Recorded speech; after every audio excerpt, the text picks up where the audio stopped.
Silverpine, Pennsylvania, a quiet river town where life moves slowly. The air smells of pine, and neighbors greet you by name. It's the kind of place you'd never expect to make national headlines. That was before the night Emily Carter disappeared. Emily was 21, a nursing student with a warm smile, an easy laugh that carried across campus.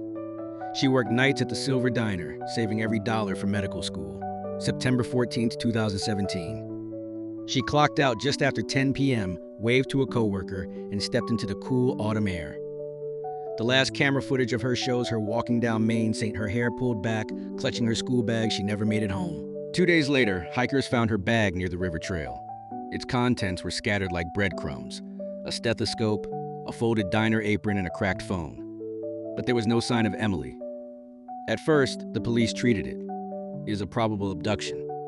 But as the days passed, pieces of her life surfaced in places that made no sense.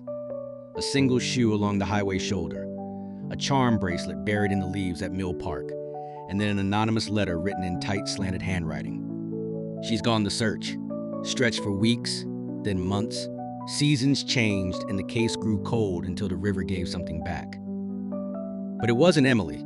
It was another young woman, bound at the wrists, shoes missing, pulled from the same stretch of water locals called the Drowning Bend. She had not drowned. She had been placed there. The discovery cracked open something darker over the next 2 years. For more women were found in the river, all young, all vanishing without a trace. And every one of them disappeared just days after their families received strange late-night calls from untraceable numbers. Phone records revealed the disposable cell phones used to make those calls had all been purchased in Silverpine, and one of those purchases had been made by someone inside the sheriff's department. A witness came forward, a night shift worker at the lumber mill. He claimed that on multiple nights, always at exactly 3 a.m., he saw a tall, hooded figure standing at the water's edge. In the same spot along the river, staring motionless, police divers searched the area beneath the murky water. They recovered an old camera, its metal corroded, the leather strapped frayed. Inside, there were still rolls of film.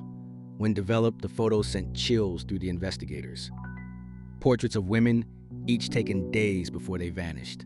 The serial number on the camera traced back to Samuel Granger, a former park ranger believed to have drowned in the river 20 years earlier. But the handwriting on the film envelopes matched the anonymous letters sent to Emily's parents. Then came the message in the bottle. Literally. The fisherman pulled it from the river inside a damp scrap of paper with 2 chilling words: "She's next." That night, officers patrolled the banks before dawn. They found her, a young woman, barely alive, clinging to a branch at the edge of the current.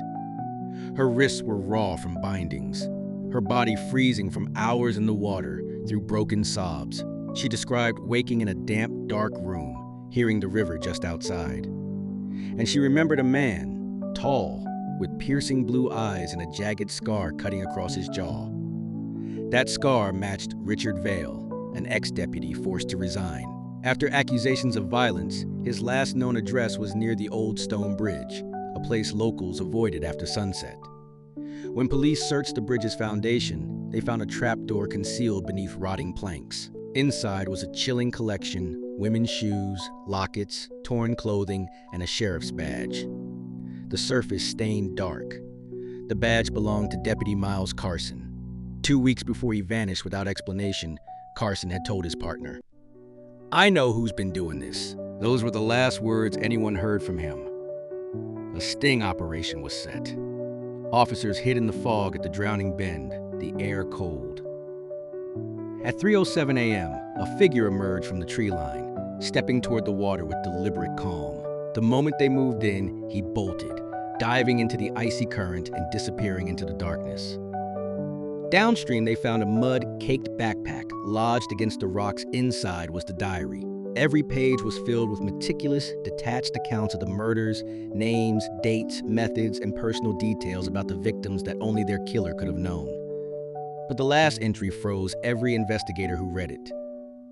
Emily Carter was never supposed to be found in Silverpine. The river still runs.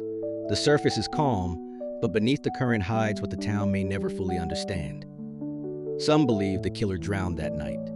Others believe he's still here, watching from the shadows, waiting for the right moment. And the river never stops moving. Drop your comments, like and subscribe to the channel for more chilling true crime stories.